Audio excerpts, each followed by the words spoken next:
And it's funny how people like they think that like this much of medium is enough to filter their water, and Mm. just the priorities in life. It's really interesting. I mean, you don't have to be a fanatic about health like I am, but I'm just saying like Yeah. water. Okay, it's 71% of our body. It's 93% of our blood plasma.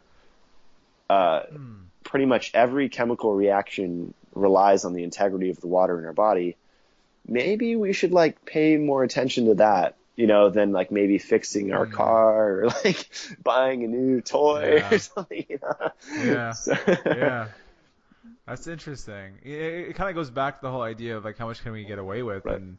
and also the idea of we're not responsible for our body. We just ask other people what needs to be done. We're not taking responsibility at Yes, all. yes, And if we can get away with it now, even though it might have implications later, right, or even right now, because we're not even aware of it, the tiredness we feel or the lack of right, vitality, then that's fine. right. Yeah, It's kind of yeah. It's strange. funny. Like, you, a lot of people just don't act until it's too late, you know, and it's really really Yeah. sad because there's Mm. infinite number of invisible. Sorry, It's cat all just good. knocked down the. That's how my cat is Yeah, too. there's just an infinite number of booby traps we're dealing with, is what I was saying, and it's just really important to just do a little bit, and water is the number one. So just to kind of sum up what you asked me, because I tend to go on tangents. Apologize for Yeah, that. yeah. Oh man, that's good. Brita is probably the worst. There's distilled water. I bought a $500 distiller. I'll kind of go through what I did.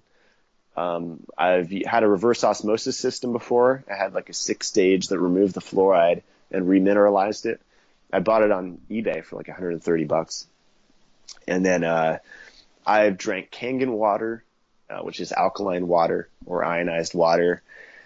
And then you have well and spring water. So like I'm at the point now where I recommend that people get a water filter unless it's a well that was that's really really deep, or a spring that's pretty protected. So it's just it's just good to know that pretty much there's pollution in everything.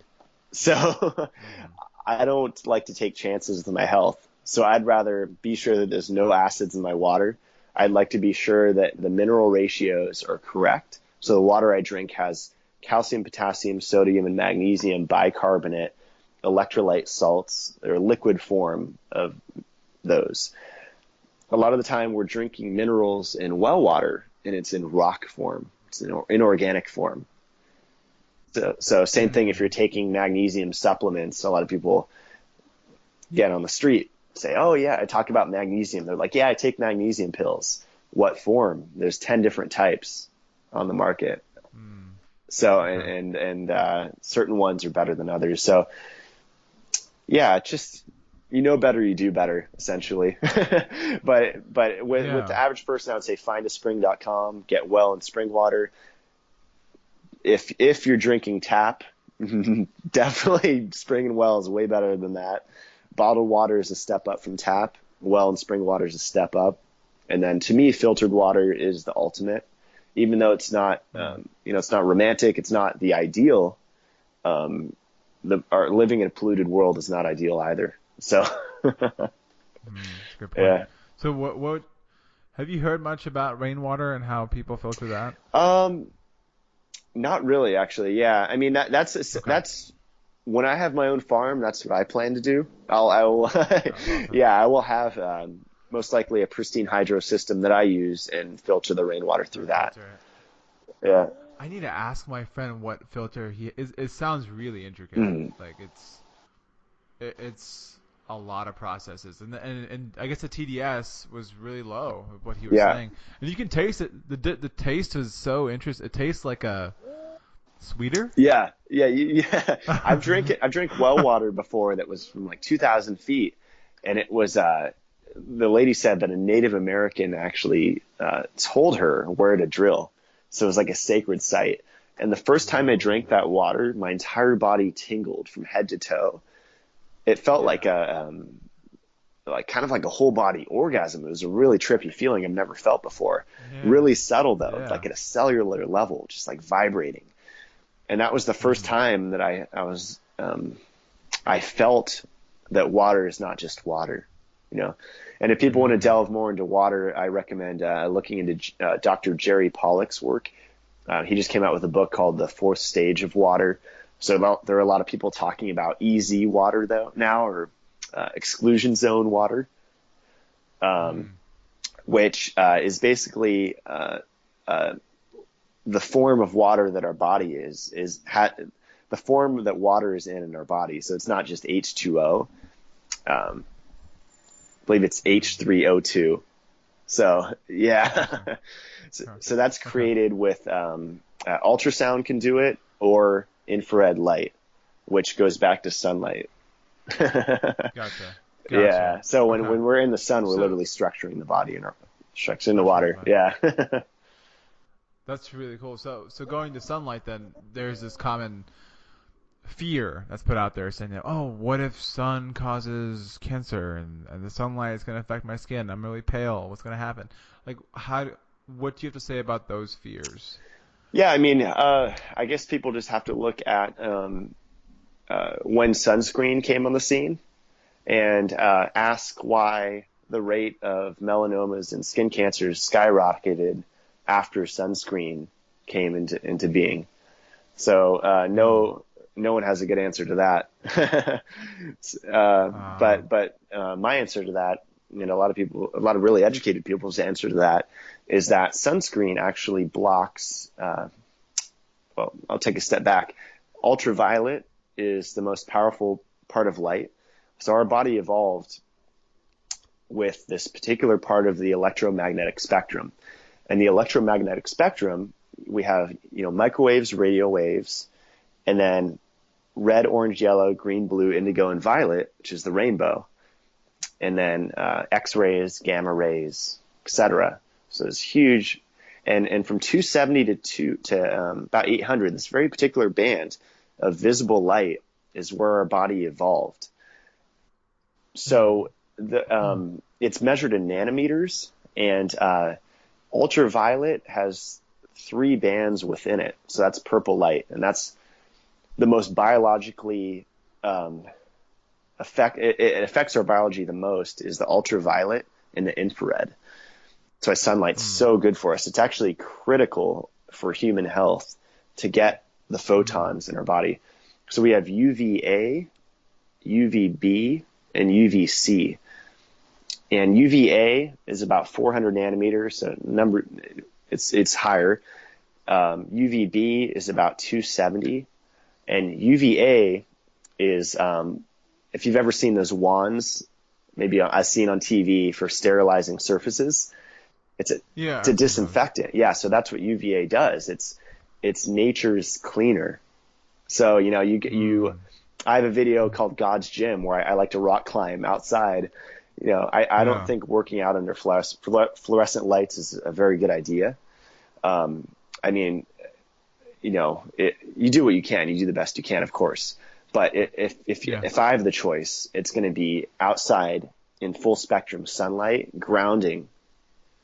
And as the sun hits the rocks, I was thinking about it. I'm like, I don't have to wipe down these rocks with a towel, just like you would with a bench, because the Right. sun's sterilizing Yeah. it all the Yeah. time. So That's it true. has it all figured out. Yeah, but of course we do the best we can. So I have nothing against, you know, if the gym works for you, that's great. But overall, like, the Yeah. more you can get outside, that's the takeaway there. Because Hmm. I was raised as a video game kid, so I'm kind of a recovering human being. It's fascinating because the typical like path of most people is they keep going, they just kind of like work to live, and they continue this kind of cycle, and then eventually it gets to this point where shit goes wrong. You start to have metabolic conditions, all sorts of Right. problems, depression, all these things manifest in the body.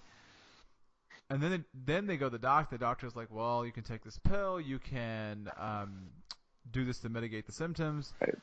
And then at that point, people start to get frustrated, and they want answers, and they start to seek out the answers. And so it's interesting to me to hear that you're one of those people that may have not had any crazy, what I'm assuming, crazy condition per se, but you're coming from this place of prevention. It's like preventative medicine. Yeah, and we all have conditions to a certain degree, you know, and it's accepting where you're at, but still growing at the same time, which is a fine balance, you know. It's not like, oh, I'm sick, you know, or some people in the health community say, oh, I'm retarded because, you know, I'm poisoned from all the toxins. It's not really good to program yourself. Your thoughts are super, super important. So that's definitely number one, is to not say that you're sick. That's huge, but still be aware and not be blind to all the stuff. So yeah, I mean, I've dealt with, my biggest thing is fungal stuff because I was raised on candy. Yeah. So I've had skin conditions, acne, eczema, stuff like that, which could be seen as a serious condition because it definitely does affect the mind. Fungal infections for sure. Actually, I want to pick your brain about that because I had a condition called hidradenitis suppurativa. Is that sweating of the hands, or I'm trying to remember? No. So it's that's hyperhidrosis. Well, yeah, this is like where your apocrine glands are blocked. Wow. And they can't produce sweat and release effectively. So what your body tends to do now, it turns inward, and it creates these canals in your armpit, because it often happens in the armpit. It creates these canals, and you have these like canals that are trying to find a way out, but they can't find a way out. So you have this big inflamed like looking thing sticking out. And then it gets to a point where it needs to get out, and so it has pus and blood and all this stuff just leaking. Wow. From I can probably show you some scars. Hold on one second. I don't know if you can see it. It's like, I don't know if you can see that. Can you see that? Not really. Let's see. Okay. Right. Oh yeah, I can. Wow. And then. Okay. Wow. Huh. So those are scars that have developed over time, but I couldn't even lift my arm like past horizontal. Wow. It was that painful, and I remember I was like in college, and I was like, oh man, I'm a healthy kid. I play basketball all the time. I'm like in the best shape of my life, and you know, to me, physically looking at my body, I'm like, yeah, I got my six pack. Like, externally, there's these features that are considered to be great. Yeah, as long as they have a six pack, they're healthy, right? Right? It's a neurotic thing, a fucking six pack. And then I'm looking at my armpits. I'm like, what the fuck is wrong with me? You know, like, what is wrong? And then I had this like crazy condition, cystic acne. Like, I had all over my chest. You probably can't see it right now, but it was so inflamed that I would be bleeding from everywhere. It got to a point where I didn't want to like hook up with girls, didn't want to go into relationships because it's embarrassing. And again, the doctor would just prescribe a steroid, and they think that's the answer for everything. It's a steroid, anti-inflammatory, and go from there. There was not too much. There still isn't too much research being done in the context of changing. Well, I think there is more now. I take that back. But I think in the medical community, they see it more as a tit for tat. Yeah. It's like, how can we intervene right now? And so at the time when the doctor was prescribing these things, it was like, well, you have this. Let's mitigate symptoms. Right. Boom. And it was miserable. But like listening to what you're saying now is again reaffirming all the things that I was unconsciously doing, because I just intuitively felt I needed to do these things. Like, I would get out in the sun, be in the grass, and just affirm myself over and over and over that I'm not sick. It's okay. It's just a condition. It's going to pass through me. And then I would drink only coconut water, actually. Wow. Just lots of coconut from actual young coconuts. And I cut out all carbohydrate, all grain. Nice. Yeah. I only ate lots of greens, and I ate mostly wild meat. Okay. So wild deer, elk, salmon, stuff like that. And then awesome. I was like, this is not healing. It's not healing fast enough. So I was like, fuck it, I'm gonna go straight vegetarian. Did that, and then I was like, no, it's not good enough. I'm gonna go straight vegan. So I went straight vegan, and then that's when things started to collapse. Yeah. Like my skin got better, but then my sex drive was gone. I had no interest in women. Yeah. Did that for 8 years. Same story with me, almost exact to a T. Really? That's so interesting. Yeah. So did you go about this for like more from like a a research based